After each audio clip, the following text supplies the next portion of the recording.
अल्हम्दुलिल्लाहि रब्बिल आलमीन वस्सलातु वस्सलामु अला रसूलिहिल करीम व अला आलिहि व अस्हाबिहि अजमईन अम्मा बाद फ़अऊज़ु बिल्लाहि मिनश शैतानिर रजीम बिस्मिल्लाहिर रहमानिर रहीम वजाहिदू फिल्लाहि हक़्क़ जिहादिहि सदक़ल्लाहुल अज़ीम।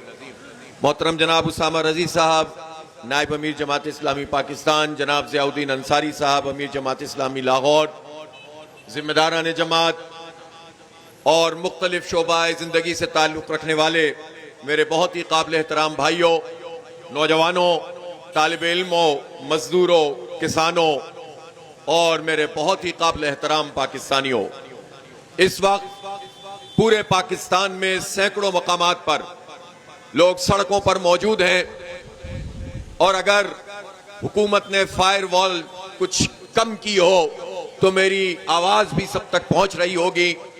कराची के और गवादर के साहिलों से लेकर यहां लाहौर और फिर उसके बाद आगे बढ़ते चले जाइए इस्लामाबाद में और शाहराह कराकरम पे, इसी तरह चित्राल में, इसी तरह सवात में, मालाकंड में, दीर में और इसी तरह बुनेर में और मुख्तलिफ मोटरवेज पे पूरे पंजाब में, पूरे सिंध में, पूरे खैबर पख्तूनख्वा, पूरे बलोचिस्तान में लोग सड़कों पर हैं। हमने 4 बजे की कॉल दी थी। मैं देखकर हैरान रह गया कि जुमे से भी पहले सूबा सिंध का पसमानदा इलाका जिला थरपारकर, वहां नौजवान निकलकर खड़े हो गए थे और उन्होंने थरकोल वाली सड़क को ब्लॉक कर दिया था।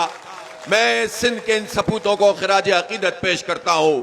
मैं चित्राल में दुरोश पर बैठे हुए नौजवानों को और बुजुर्गों को खिराज तहसीन पेश करता हूं कि जिन्होंने बेहतरीन तरीके से आज की इस कॉल पर लब्बैक कहा है। इसी तरह बलोचिस्तान के हालात आप सबको मालूम है।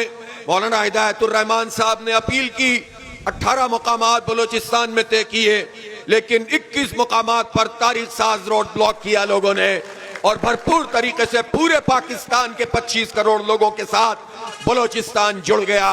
और यही जमात इस्लामी है जो बलोचिस्तान को, बलोचों को और पश्तूनों को, जो खैबर पख्तूनख्वा के तमाम रहने वालों को, जो सिंध के तमाम महाजरों और सिंधियों और बलोचों को, जो पंजाब के पंजाबियों को, सराइकियों को, बलोचों को और जो पूरे पाकिस्तान को एक लड़ी में प्रो देती है। और इस वक्त सबसे ज्यादा जरूरत पाकिस्तान को जिस बात की है वो कौमी यकजहती है और अवाम के मसाइल पर अवाम की आवाज बनना है, मिलकर बनना है, मिलकर लड़ना है और उस कब्जा माफिया से जान छुड़ानी है जो हमारे सरों पर मुसल्लत है। जिनको लोगों ने इलेक्शन में धुतकार दिया, जिन्हें फिटकार दिया, वो हमारे सरों पर फॉर्म 47 की बुनियाद पर मुसल्लत किए गए और अब रोना रोते हैं कि सिस्टम कोलैप्स कर गया है। ये सिस्टम अभी नहीं कोलैप्स किया, ये 78 साल से तबाही का सिस्टम है। अंग्रेजों के शागिर्दों ने जिस निजाम को यहाँ पर बनाया है उस निजाम ने डिलीवर नहीं किया है। और मैंने आज से तकरीबन 8-9 महीने पहले मीनारे पाकिस्तान के साए तले ये सवाल किया था और पूछा था कि तुमने आज तक पाकिस्तान के लिए क्या किया।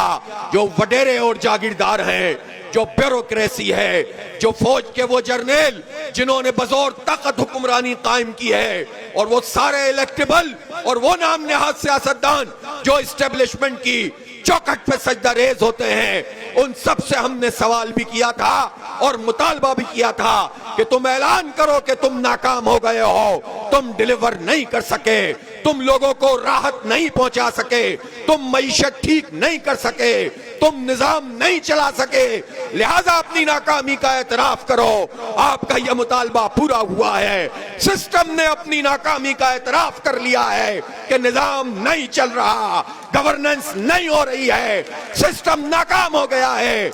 इसलिए सिस्टम किसी इंतजामी हदबंदी का नाम नहीं है। सिस्टम वो है कि जिसमें लोगों की राय और हक के हुक्मरानी पर डाका मार के कुछ लोग मुसल्लत कर दिए जाते हैं। सिस्टम वो है कि अंग्रेज जब यहां से जा रहा था तो उसे इस पूरे खित्ते को हैंडल करना था। जब वो हुक्मरानी करता था फौजें उसके पास ज्यादा नहीं थी, चंद हजार फौज से वो यहाँ के टाउट्स इकट्ठे करता था, वो यहाँ के जागीरदारों और वडेरों को ताकत फराहम करता था। जिसके पास जितने घोड़े, जिसके पास जितने इंसान, उनको उतनी जमीनें दे देता था और वो कहता था कि अब तुम अंग्रेजों की वफादारी करो।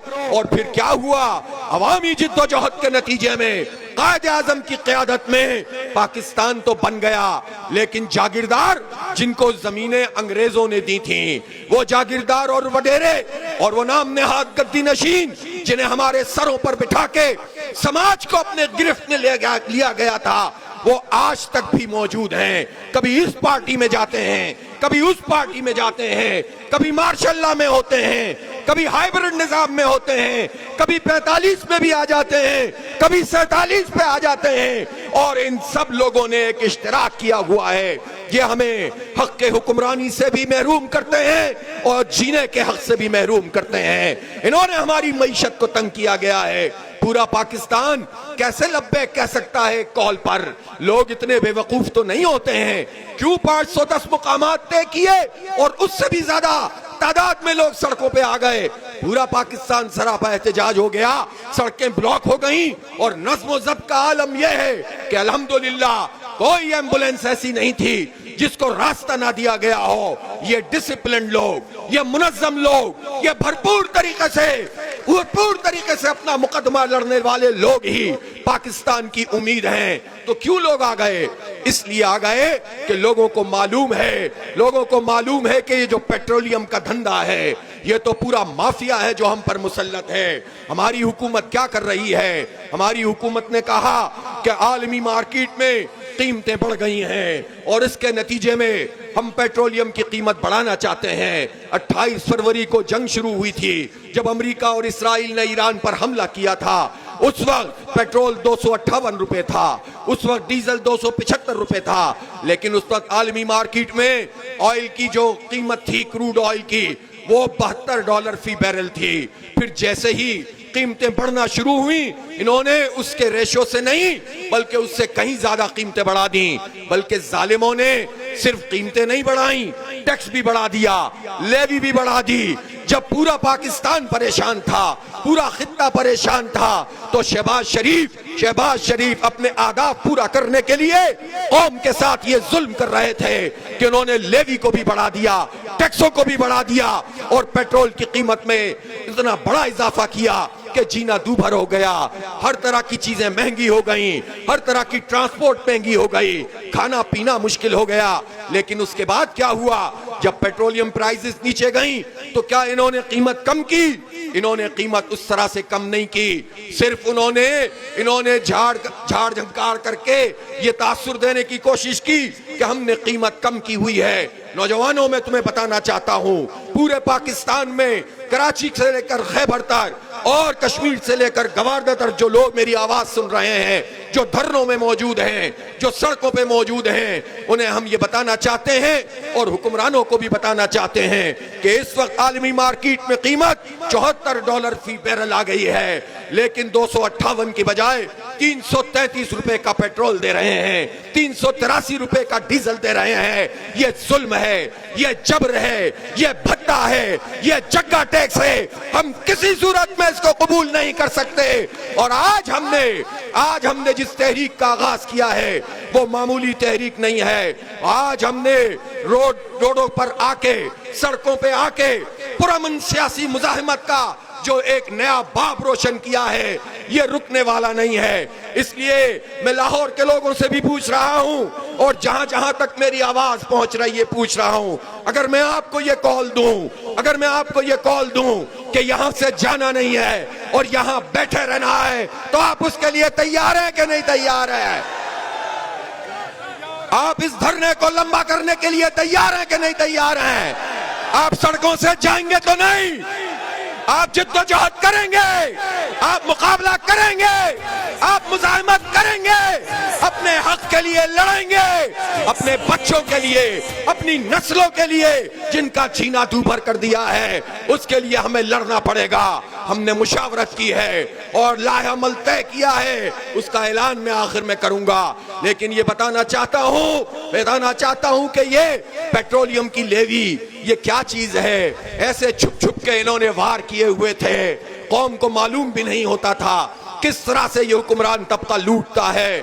आपको मालूम है इस लेवी से अब तक इन्होंने 8,000 अरब रुपए से ज्यादा भत्ता और जग्गा टैक्स हमसे वसूल किया है। इस लेवी का कोई ताल्लुक पेट्रोलियम मसनूआत से नहीं है, इसका कोई ताल्लुक पेट्रोलियम की आने जाने से और रिफाइनरी से नहीं है। ये ऐसा टैक्स है जो FBI का अमला जो जराइम करता है, जो करप्शन करता है, जो लूट मार करता है, उसको छुपाने के लिए ये बराह रास्त हमसे पैसे वसूल करते हैं। ये लेवी 8,000 अरब रुपए की है और कहते हैं ये पेट्रोलियम डेवलपमेंट लेवी है। डेवलपमेंट किस चीज की करनी थी? डेवलपमेंट रिफाइनरीज की करनी थी। डेवलपमेंट किस चीज की करनी थी? अपना स्टोरेज बढ़ाना था। लेकिन 8,000 अरब रुपए में से 1 अरब रुपया भी इन्होंने पेट्रोलियम की मसनूआत को या उसकी रिफाइनरी को अपग्रेड करने में नहीं लगाया। ये डाका मारा, ये चोरी की और अपनी चोरी छुपाने की और अपनी नाअहली और करप्शन छुपाने की कोशिश की है। हमने पूरी कौम के सामने इनको एक्सपोज कर दिया है। ये हुकूमत भी पिछली और पिछली और पिछली ये सब ये धंधा कर रहे हैं। इसलिए ये लेवी किसी सूरत में भी काबिल कबूल नहीं है। शहबाज शरीफ साहब और आपके वुज़रा ये बात आप अच्छी तरह से सुन लीजिए, आपको पीछे हटना पड़ेगा। ये लेवी का भत्ता खत्म करना पड़ेगा। आप ये जो फरमाते हैं कि IMF नहीं मानता, तुम भी भाड़ में जाओ, तुम्हारा IMF भी भाड़ में जाए। गरीब लोगों के ऊपर जुल्म मत करो, तालिब इल्मों के ऊपर जुल्म मत करो।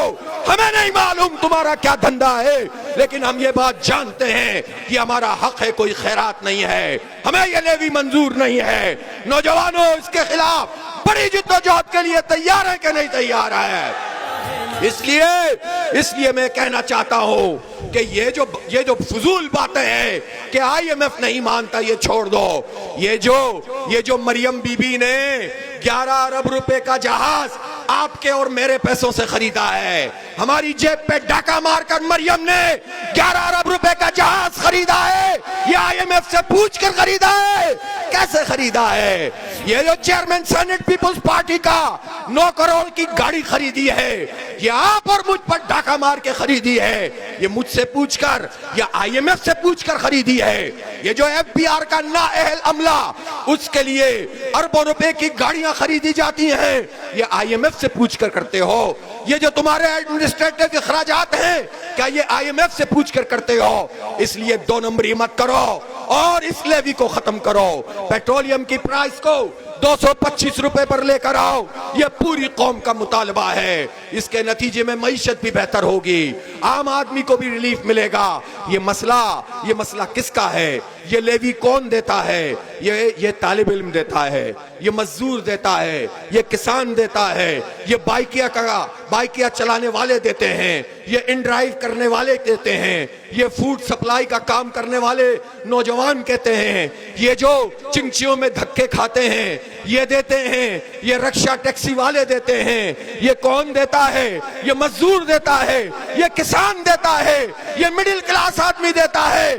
तुम्हें क्या पता कि पेट्रोल की कीमत क्या होती है? शहबाज शरीफ, तुम्हें और तुम्हारे खानदान के बच्चों को क्या मालूम कि ये दुख क्या होता है कि जब बाप घर में आए और जब वो अपनी सैलरी लेकर आए तो पता ये चले कि जितनी उसकी तनख्वाह है उससे ज्यादा बिजली का बिल आ गया है। बाप घर में आए और उसकी बीवी बच्चों की माँ ये सवाल करे कि आज तो तनख्वाह मिली थी, आप बच्चों के लिए क्या लेकर आए हैं? तो शर्मिंदगी इसके सिवा उसके पास कुछ भी ना हो। वो अपनी नजरों को झुका ले कि गरीबों के बच्चे फल नहीं खा सकते, बल्कि अब तो सब्जियां भी खाना दुश्वार हो गई है। तो मैं पूछना चाहता हूं पाकिस्तान के इन जर्नलों से, इन ब्यूरोक्रेट से, इन ताकतवर लोगों से, इन जागीरदारों से, ये जो सियासत के नाम पर धंधेबाजी करने वाले इलेक्टेबल्स हैं, ये फॉर्म 47 की पैदावारों से, कि तुम क्या इसको बसर करते हो? इस मसले को तुम्हारे बच्चे क्या किसी मोटरसाइकिल पे सफर करते हैं? क्या वो पब्लिक यूनिवर्सिटियों और कॉलेजों में और स्कूलों में पढ़ते हैं? नहीं, तुमने तबकाती निजाम तालीम बनाया है। गरीब की तालीम अलग, मिडिल क्लास की अलग, अमीरों की तालीम अलग, इख्तिदार अमीरों के लिए, हुकूमत अमीरों के लिए, और हमारे कलेजे पर मूंग दलना ये अमीरों का काम, और तुम्हें धोना, तुम्हारा बोझ उठाना, तुम्हें लेवी की सूरत में पैसे फराहम करना, तुम्हें टैक्सों की सूरत में मुराद देना, मेहनत करना, खेतों में हल चलाना, ट्रैक्टर चलाना, फसल लगाना, लेकिन जागीरदारों का गुलाम बनकर रहना, ये अवाम की किस्मत में है, ये गरीबों की किस्मत में है, ये मिडिल क्लास लोगों की किस्मत में है। और चंद लोग हैं, ये एलीट कैप्चर है, ये एलीट कैप्चर है कि जिनके अल्ले तलल्ले खत्म नहीं होते, जिनकी मुराद खत्म नहीं होती। इस निजाम को बदलना है। काट झांट से मसला हल नहीं होगा, दरख्त की शाखें झाड़ने से निजाम नहीं बदलेगा। इस गंदे, बदबूदार, फरसूदा निजाम के दरख्त को जड़ से उखाड़ कर फेंकना पड़ेगा, जड़ से उखाड़ कर फेंकना पड़ेगा, तब जाकर इंकलाब आएगा। इसलिए ये आगाज है, ये पेट्रोलियम लेवी एक उन्वान है, जुल्म के खिलाफ आवाज उठाने का एक इस्तिहारा है। आपको मुबारक हो कि आपने जेन्युइन अवामी इशू पर सियासत की है। आप नईमुर रहमान के लिए सियासत नहीं कर रहे, आप जमात इस्लामी के लोगों के लिए सियासत नहीं कर रहे, आप इस सियासत को इबादत समझ के कर रहे हैं और 25 करोड़ लोगों के लिए कर रहे हैं, गरीबों और मिडिल क्लास के लिए कर रहे हैं, और पाकिस्तान से हुब्बुल वतनी वो उसका इजहार करने वालों से कर रहे हैं। इसलिए हम वो रियासत चाहते हैं जिसमें डंडे की इजारादारी ना हो, जिसमें बंदूक के जरिए से लोगों से बात ना की जाए। हम वो रियासत चाहते हैं जिसमें अवाम शरीक हो, इसलिए कि रियासत अवाम का नाम होती है, रियासत तालिब इल्म होता है, रियासत मंजूर होता है, रियासत किसान होता है, रियासत गरीब होता है, रियासत सनतकार होता है, रियासत सरमायाकारी करने वाला होता है, ताजिर होता है, वकील होता है, उलमा होते हैं, तलबा होते हैं। रियासत इन पर मुश्तमिल है। ये आपने क्या नाम रख दिया है? बंदूक का नाम, बंदूक वाले इदारे का नाम रियासत रख दिया। इसका नाम रियासत नहीं है। रियासत मेरा नाम है, आपका नाम है, आम लोगों का नाम है। और हमने ये रियासत अल्लाह के नाम पर हासिल की थी। हमने उस मुतालबे पर हासिल की थी कि पाकिस्तान का मतलब क्या? ला इलाहा इल्लल्लाह। ला इलाहा इल्लल्लाह वाली रियासत न किसी जर्नेल की हो सकती है, न जागीरदार की हो सकती है, न वडेरे की हो सकती है, न अफसर की हो सकती है, न नौकरशाही की हो सकती है। ला इलाहा इल्लल्लाह वाली रियासत ये अवाम की होती है और अल्लाह की हुक्मरानी को वो कायम करती है, जिससे अदल होता है, जिससे इंसाफ मिलता है, जिससे इल्म फैलता है, जिससे अक़दार परवान चढ़ती हैं, जिससे अखलाकियात परवान चढ़ती हैं, जिससे फर्द भी, खानदान भी, माशरा भी और निजाम भी सब इंसानियत के लिए भलाई का पैगाम बनता है। हमने पाकिस्तान बनाया था पूरी दुनिया के लिए तजर्बा करने के लिए, लेकिन आपने बहुत गलत तजर्बे कर लिए हैं। ये तजर्बे आपको छोड़ने पड़ेंगे, वरना बिफरे बे अवाम फिर कहीं अपनी कुव्वत से कहीं आपको भागने पर मजबूर ना करें। इसलिए हम ये कहते हैं कि हम जो मुतालबा लेकर आए हैं कि पेट्रोलियम लेवी की कीमत में, इसको लेवी को तो खत्म करो, टैक्सों को कम करो, बिजली के जो बम गिर रहे हैं इसको खत्म करो। कितने नाअहल लोग हैं जो बज़ाहिर बड़े पढ़े लिखे लगते हैं, कितने नाअहल लोग हैं।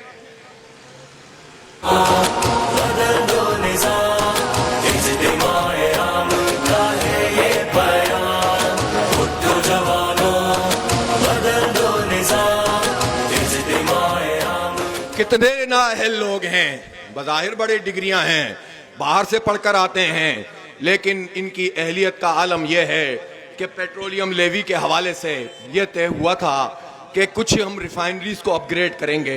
मुआहिदा भी कर लिया था और मुआहिदा करने के बाद उस पर अमल दरामद नहीं किया।